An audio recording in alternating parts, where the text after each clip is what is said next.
And good afternoon, everyone, and welcome to another edition of Navigate B2B.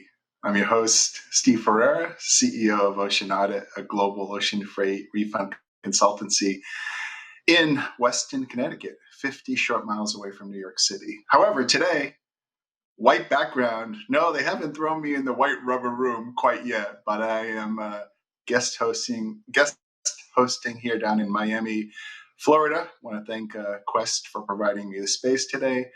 And it's great to be coming to you from the Miami, Fort Lauderdale area this Good Friday.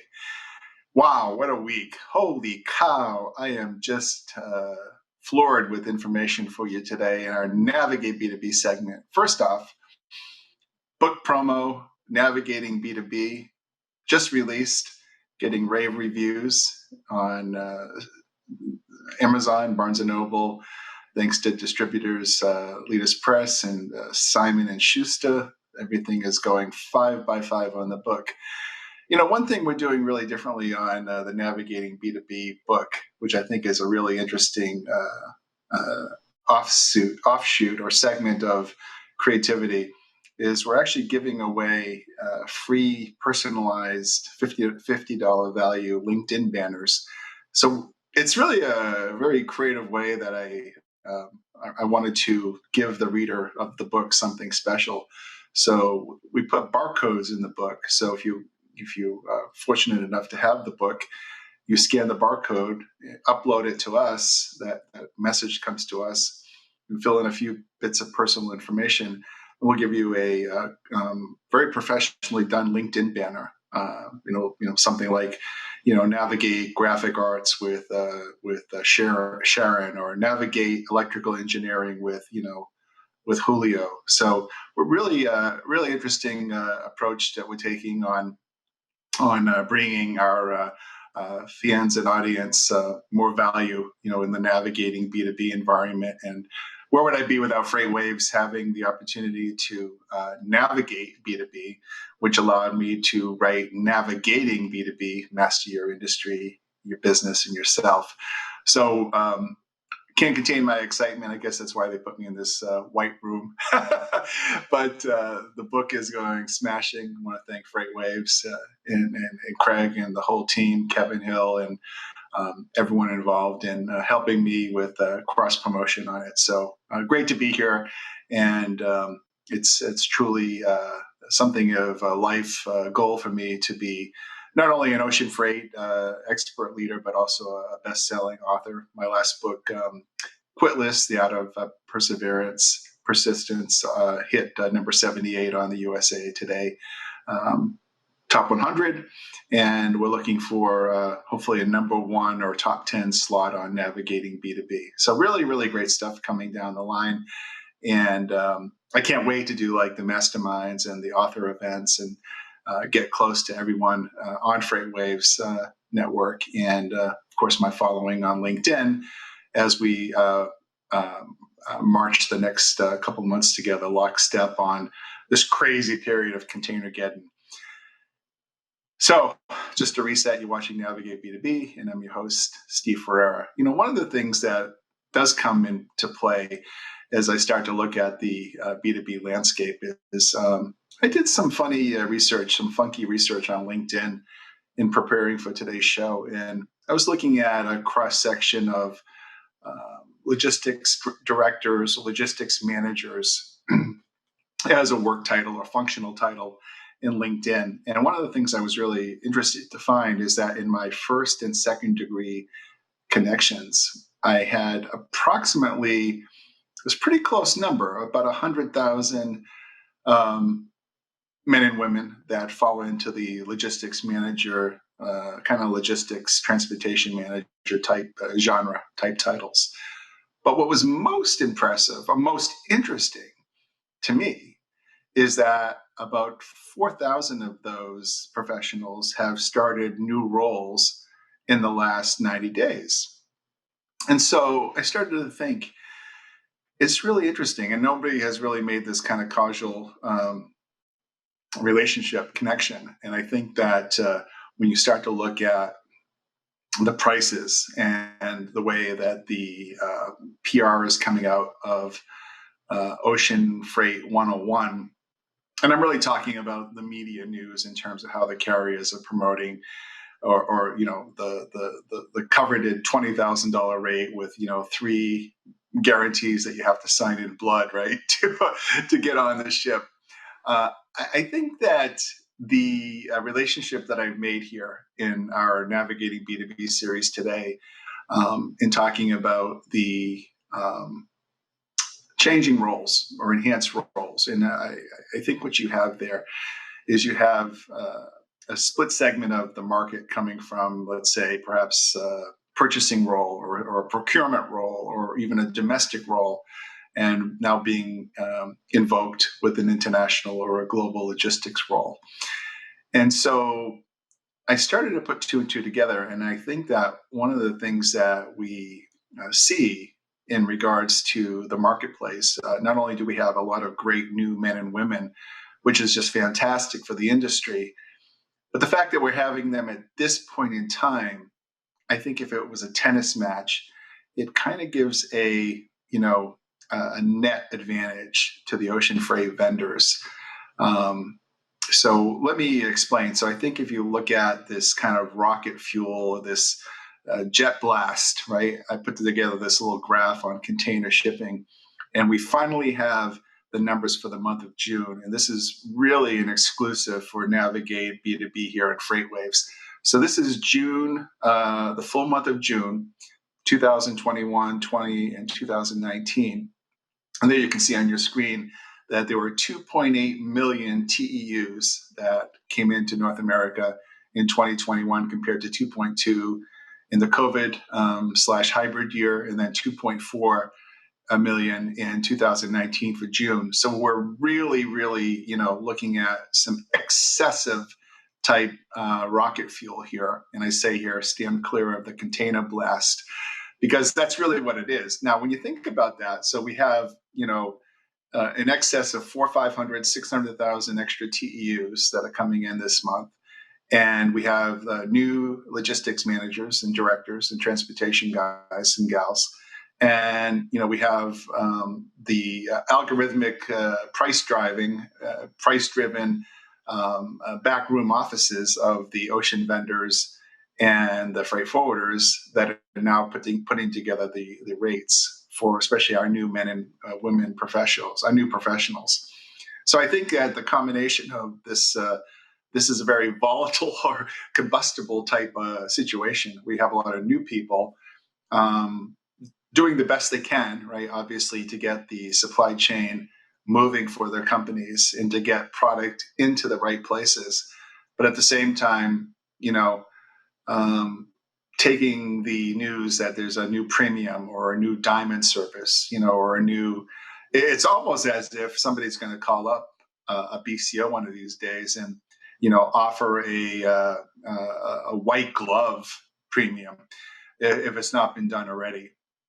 So I think that what we're seeing here in the container-geddon period is we're certainly probably prepping the market for more fees, coming up over the next few weeks.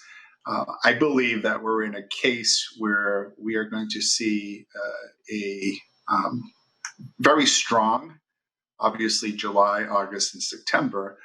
And with that comes the increasing fee structures that the ocean vendors will initiate.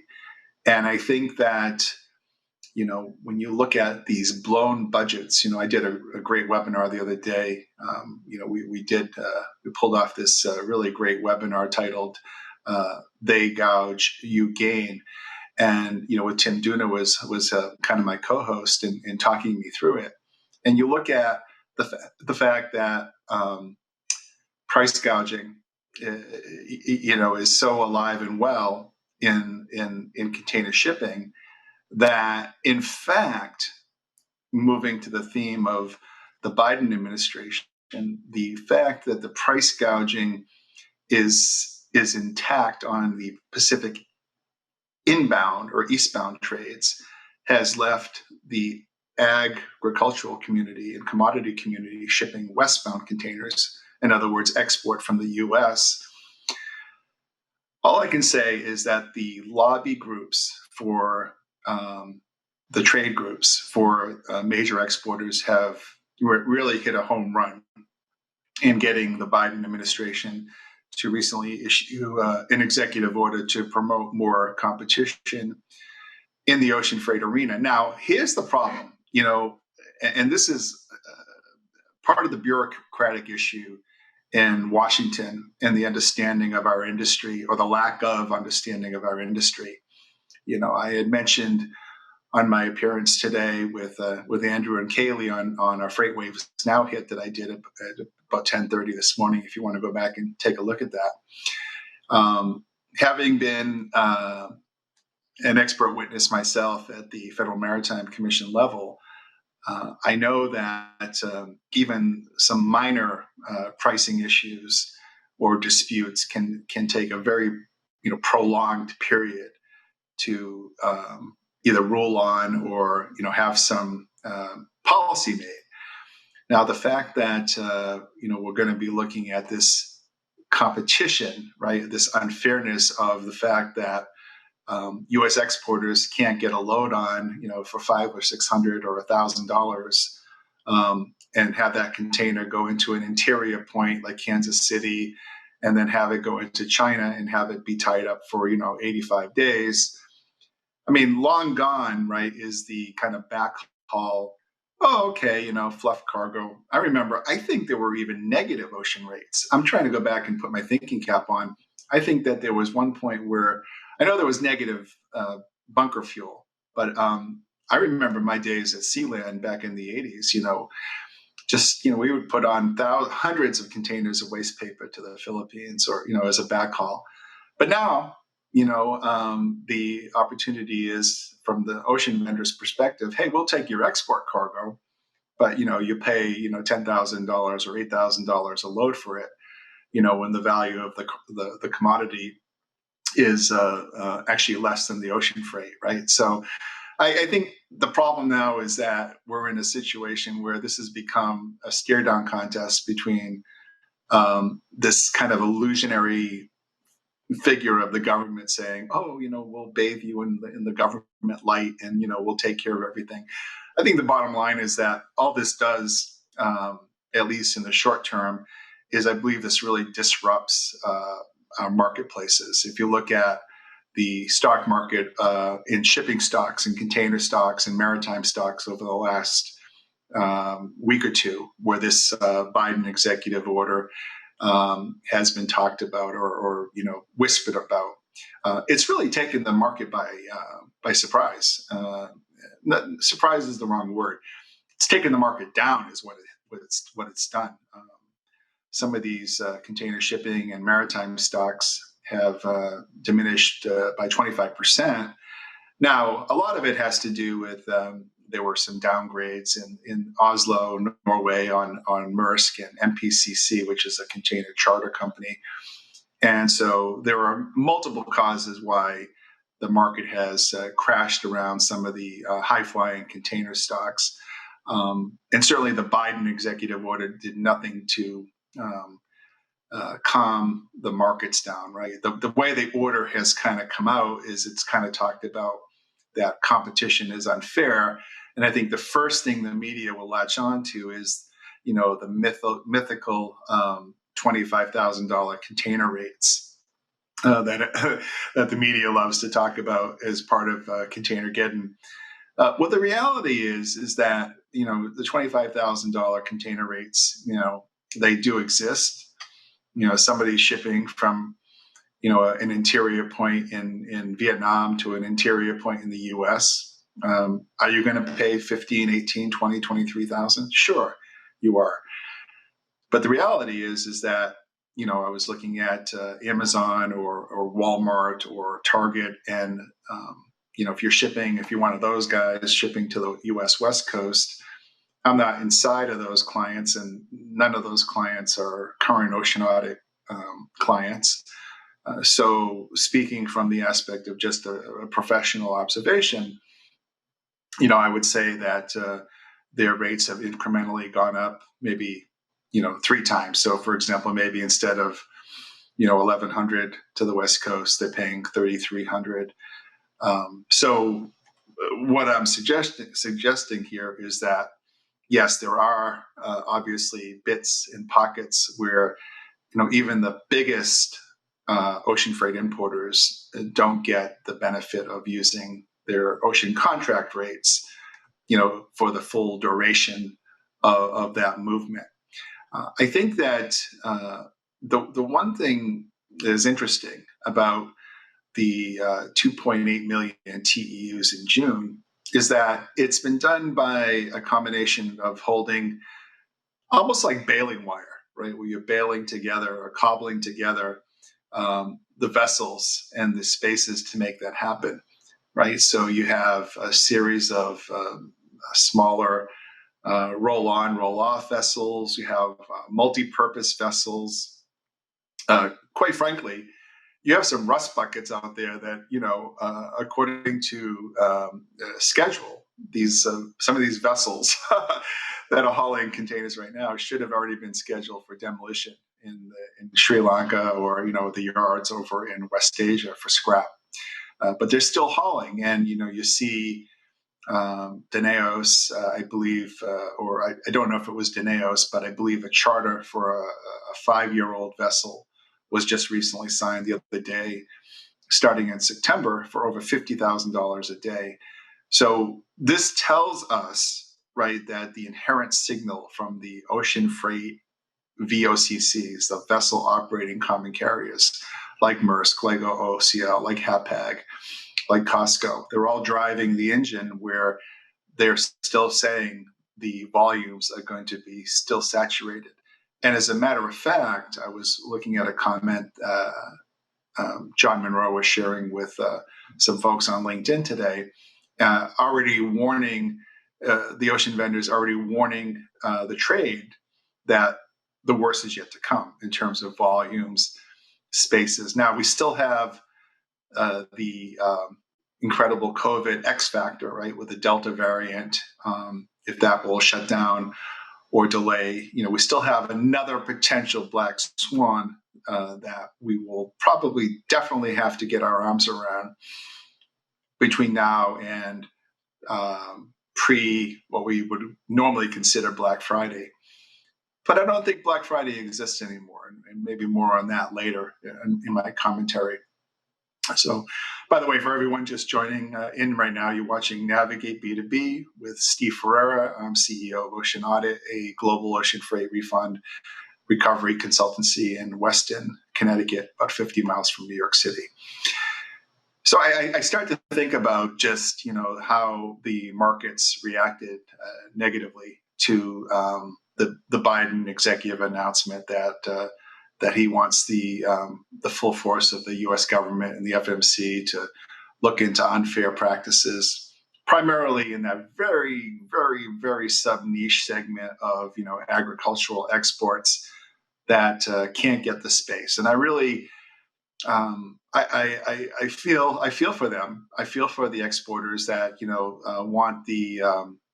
I'm trying to think what it is, the product that they love, the chilled pork, to Japan, or that the Japanese can't get the chilled pork. I totally get it, that the Japanese may have to go to another market. But I think that's something that our importing brethren, our friends that import, have also had to think fast on the dime. I mean, I know the low valued commodities, right? The importers that have low valued items like garbage bags or, kind of tchotchkes that are low FOB value, they're most likely either absorbing or passing on the cost to the distribution network. And at some point, there have already been telltale signs in the Asia to European trade where orders have been put on pause because of the propensity of the high ocean rate versus the value of the cargo. And I think that we start to peel the layers away here at Navigate B2B. And I think one of the really interesting things that I found that help to peel some of the layers away and help give the public a little bit of input is the recent OOCL Q2 results. I wanted to just put those up. And this is a commentary I made on LinkedIn that got a lot of play. And this chart came courtesy of Jay Mintzmeyer at the Value Investors Edge, which is a great investment newsletter I follow in the container shipping industry. But I think if you look at the parts that I've circled, the one thing that's really, really interesting to me is if you look at the Trans-Pacific liftings for OOCL, you see that they, between Q2 2021 and Q2 2020, they only had a 10% increase in volume for 2021. More selective volume segmentation. But look at the revenue, a 91% revenue growth, even though you only take 10% more lift.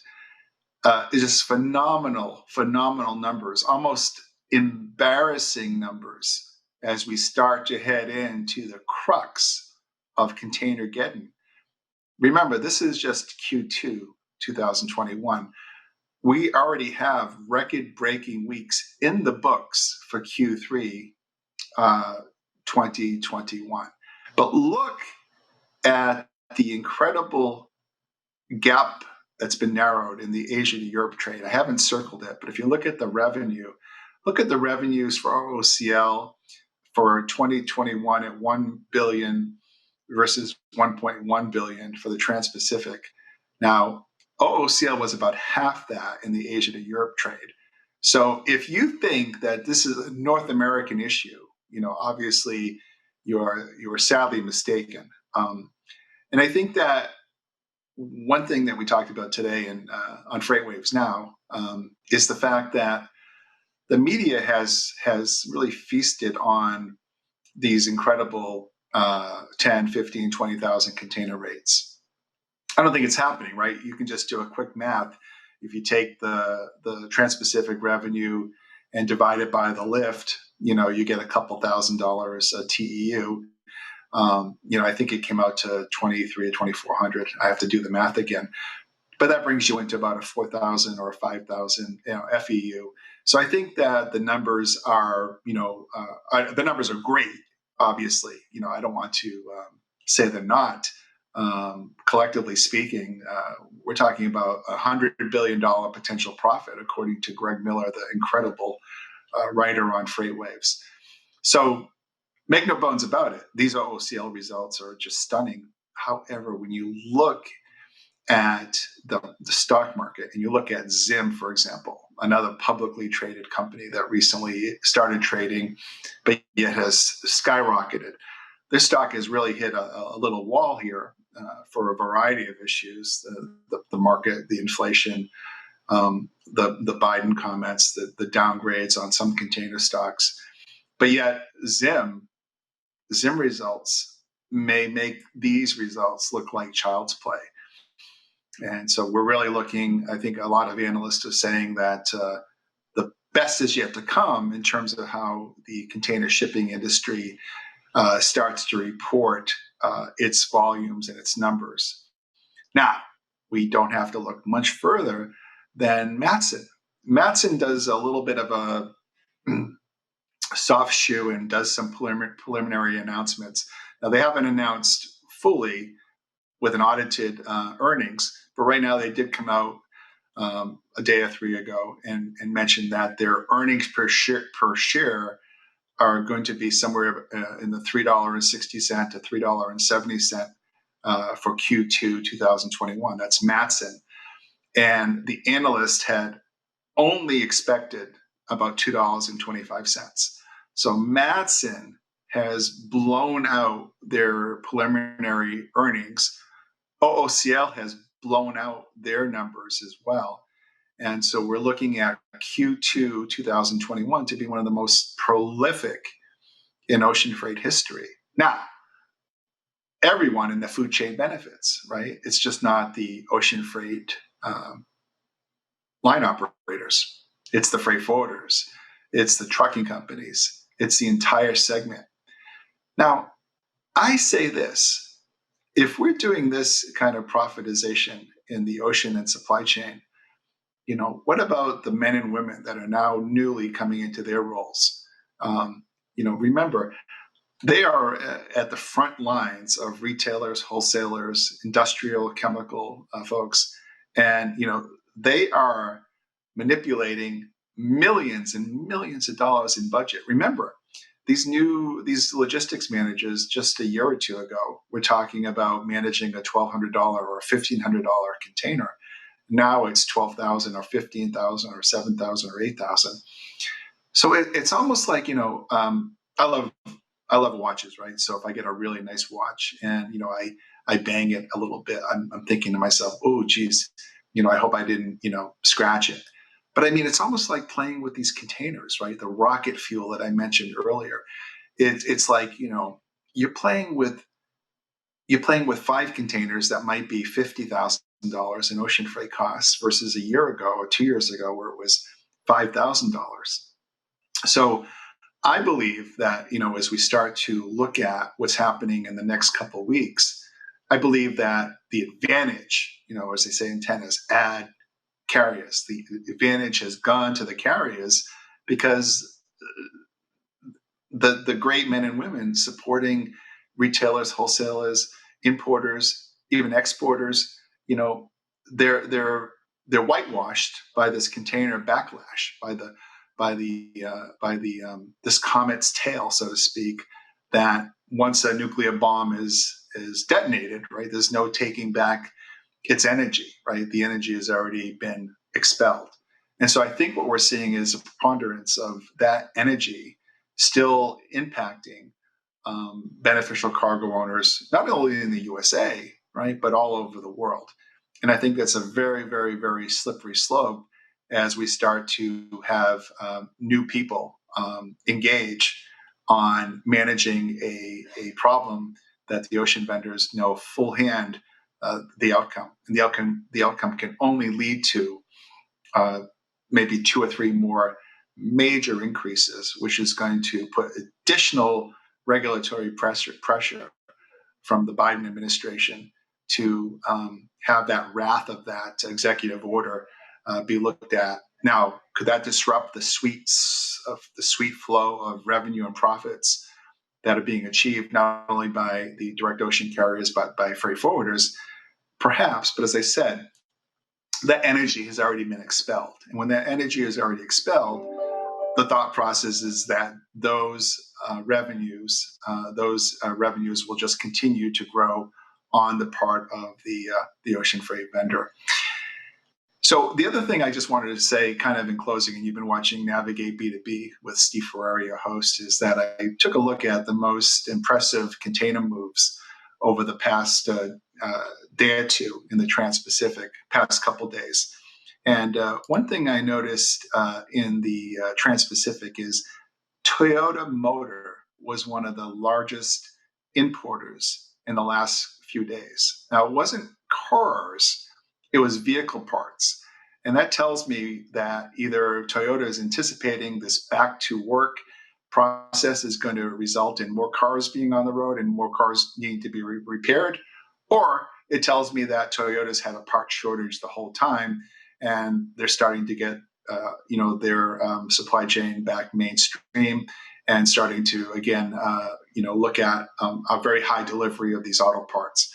So I thought it was really, really interesting that it wasn't Amazon or Walmart or Target that led the most senior of import containers. We're talking about, I think Toyota this week alone had a couple hundred containers of just parts, which was really fascinating. So we'll keep our eye on the price. We'll keep our eye on the rocket fuel that supplies and moves the market. We'll keep you abreast on navigating B2B.